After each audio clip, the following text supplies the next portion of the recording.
Welcome to Bloomberg ETF IQ. I'm Scarlett Fu. And I'm Katie Greifeld. We are counting down to Thanksgiving, days away, but it's Monday, so we're here. Yeah, and a full slate ahead. A full slate ahead. Let's get the biggest stories right now in the nearly $19 trillion global ETF industry.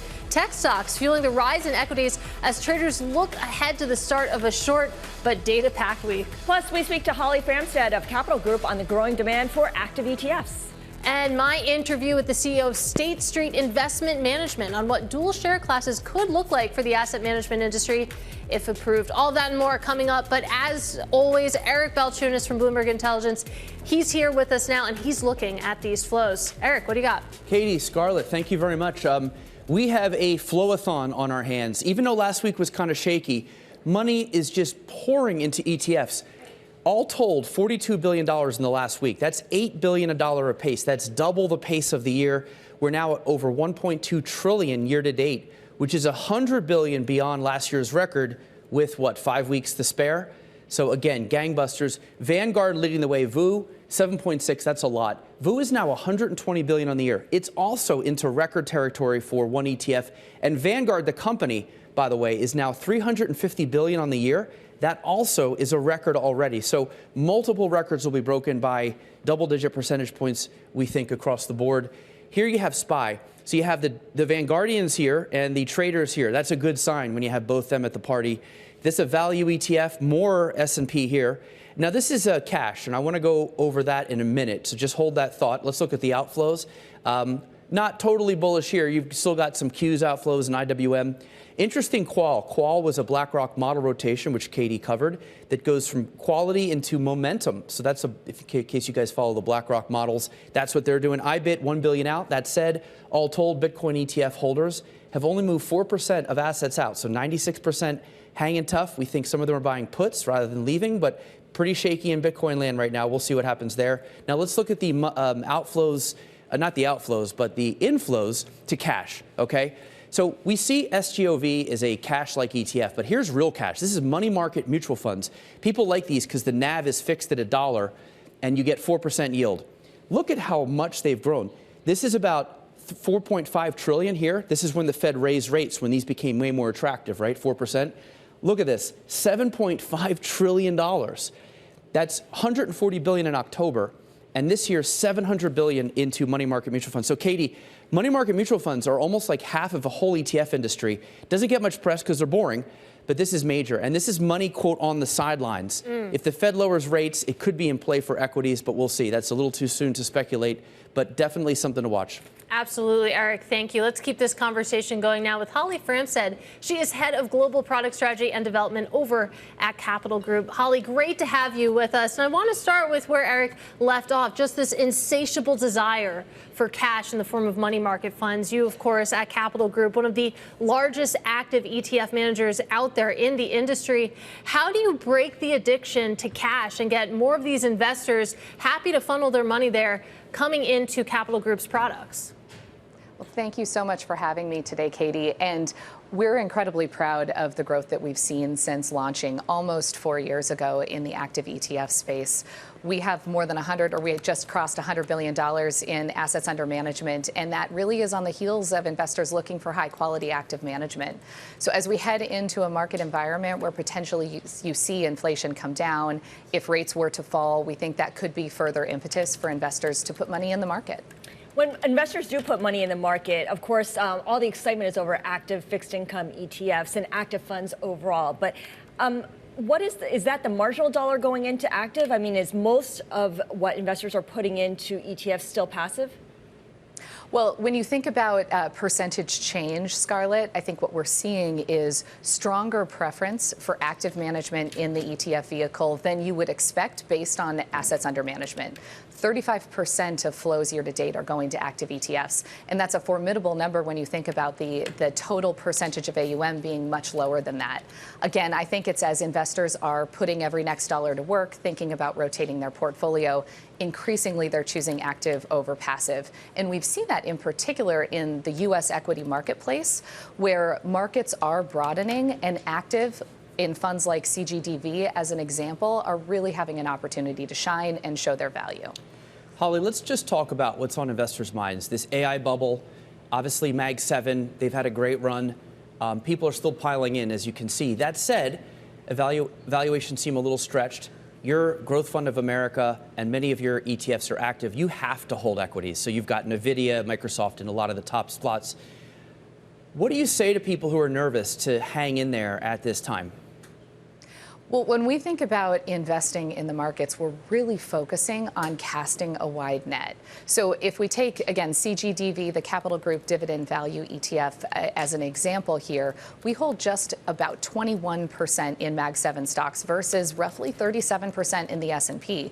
So by hiring an active manager that can participate certainly in the stocks that are driving the market, but also the stocks that we think are going to be driving the market moving forward, so not focused on what's happened in the past, you're really seeing the benefit of that breadth compound to better investment results. I mean, CGDV is outperforming the S&P by about 5% year to date.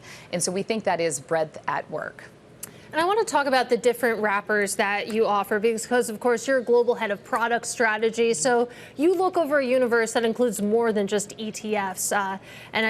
If you would believe it, we're having this conversation on the ETF show. But you take a look at the different flows into and out of your lineup. When it comes to active ETFs, of course, you're raking in money there. At the same time, your actively managed mutual funds have been losing money over that same period. And I believe it's an even to greater degree than your ETFs. And Holly, I wonder, what conversations sound like within Capital Group, whether that money coming out of your active mutual funds is going into your ETFs or if it's too fuzzy to draw that line. Yeah, I think there's a couple important points to consider there, Katie. And I know when we think about flows in the industry, it's really easy to point to outflows versus inflows and talk about where they net out. Just some grounding facts. Capital Group manages just over $3.2 trillion in assets, and about $2 trillion of that are in retirement portfolios. So when we think about whether investors are selling out of mutual funds to buy ETFs, a vast majority of our assets are in accounts that don't stand to benefit from the tax efficiency of the ETF structure. And where they're in a 401k plan, the ETF is not an available option. So we're really seeing the 48,000 financial advisors that we're working with bring mostly net new dollars into our ETFs. The other important element here is our job is to grow wealth for our clients so that they can withdraw their money and spend it in retirement or as needs arise. And so that we see more money come out than investors invest with us is actually a function of the whole point in managing money and stewarding wealth for our clients. So we feel really great about the strength of our business and about where our flows are coming from because it means we're helping more and more investors save for long-term results and needs. Having said that, Holly, I'm curious where things stand in terms of your applying an ETF share class on your mutual funds. Have you put in an application for that to the SEC? Yeah, so we have not put in an application to date, and it's a space that we're continuing to watch very closely. When we think about innovating at Capital Group, we tend to take a contemplative approach and really drive innovation in response to client needs when we know that we're able to solve a problem for them. For a lot of our clients, and in particular home offices that we have spoken with, the industry and infrastructure might not be ready yet to accommodate ETFs as a share class of a mutual fund. So the ability for clients to use that share class, we think, will be fairly limited for the foreseeable future. And until it becomes a share class that can be widely adopted, we do have some concerns that the tax efficiency of the ETF share class might be lesser than the tax efficiency of a standalone ETF. So for now, it's a space that we're watching, and we continue to believe that for truly tax-sensitive investors, the standalone ETF is going to be their best option to deliver on the outcomes they're expecting. That's really interesting, Holly. And just to follow up on one of the points you made there, when it comes to the industry preparedness, we've heard a lot of concerns about basically plumbing whether the market makers within the ETF industry basically can handle what's expected to be an influx, hundreds of ETFs coming to market. Are those some of the things specifically that you're concerned about? Yeah, we are concerned that the amount of kind of custom basket activity that the industry might not be prepared for that. We do know that the fungibility between, say, a retail mutual fund share class and the ETF share class, the mechanism to undergo that transaction seems to be a challenge for the industry. And so we just think that the existence of the ETF share class isn't necessarily going to be the panacea that clients expect or are looking for when they're looking to transition to a more tax-efficient solution. All right, Holly, really great to get some time with you. Have a great Thanksgiving when you get there. That is Holly Framsted of Capital Group. Now coming up, my exclusive conversation with the CEO of State Street Investment Management on the impact of what we were just talking about, dual share classes and the ETF industry. This is ETF IQ on Bloomberg.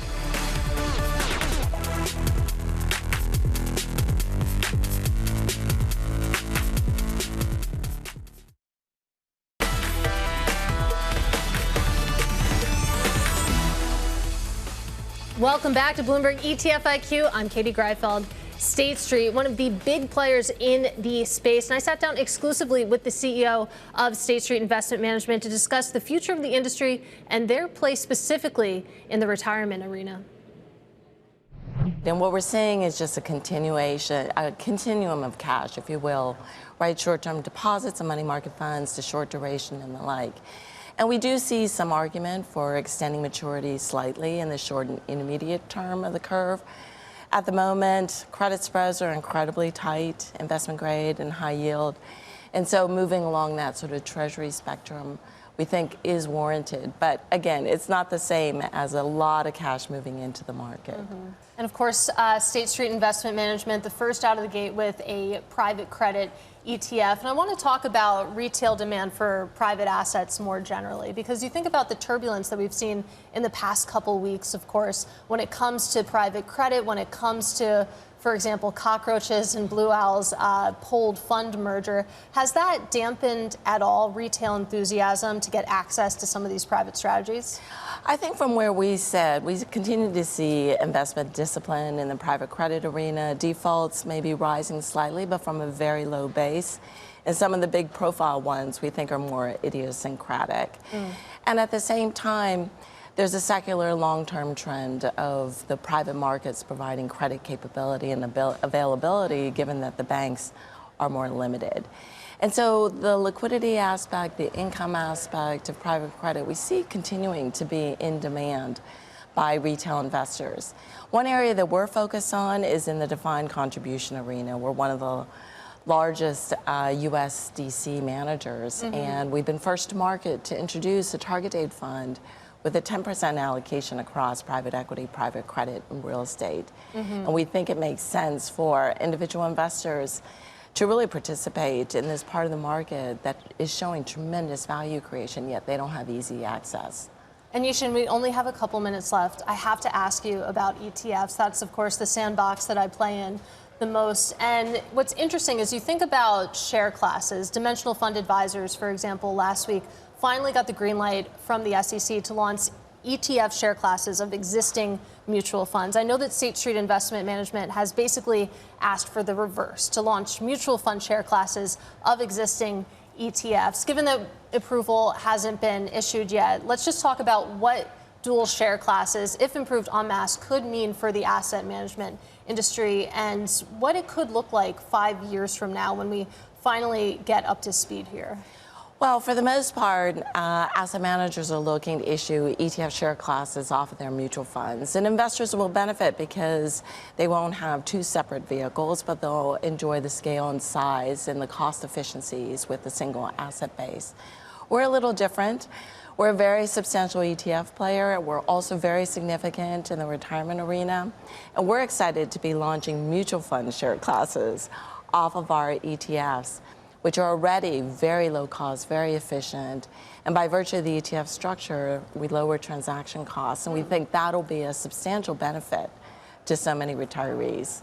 Interesting. So just to tie a bow on that, so basically, if you were able to launch mutual fund share classes, you would be able to put some of your ETF strategies as mutual funds into 401ks. Absolutely. And that was my exclusive conversation with State Street Investment Management CEO Yie-Hsin. And it's interesting, of course, State Street all in when it comes to share classes. We just heard something a little bit different from Capital Group's Holly Framsted, for example. Yeah, I think people, if they just watch that interview, I'm going to tell you why what we just heard was incredible. Capital Group is #1 in active by far and for years. When the non-transparent active movement was happening, T. Rowe, everybody was like non-transparent active. Capital Group, when they finally entered the ETF, they said, no, we're going to do transparent active. We're going to follow ARK and JP Morgan in that regard. that almost single-handedly wiped out non-transparent. No one else could afford to do it then. And it just wasn't cool, right? Because all the advisors are like, well, Capital Group shows me their holdings, and they have no excuse anymore.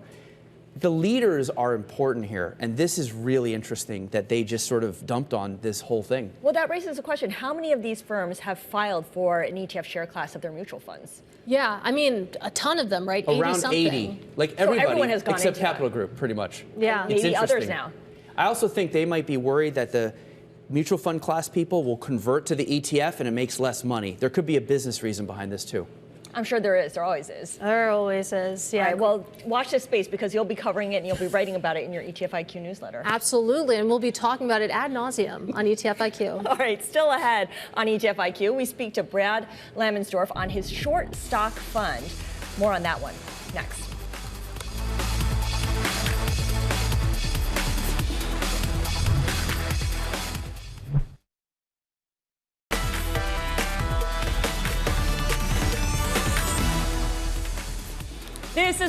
This is Bloomberg ETF IQ. I'm Scarlett Fu along with Katie Greifeld. And it's time for today's Drill Down, where we focus on one ETF.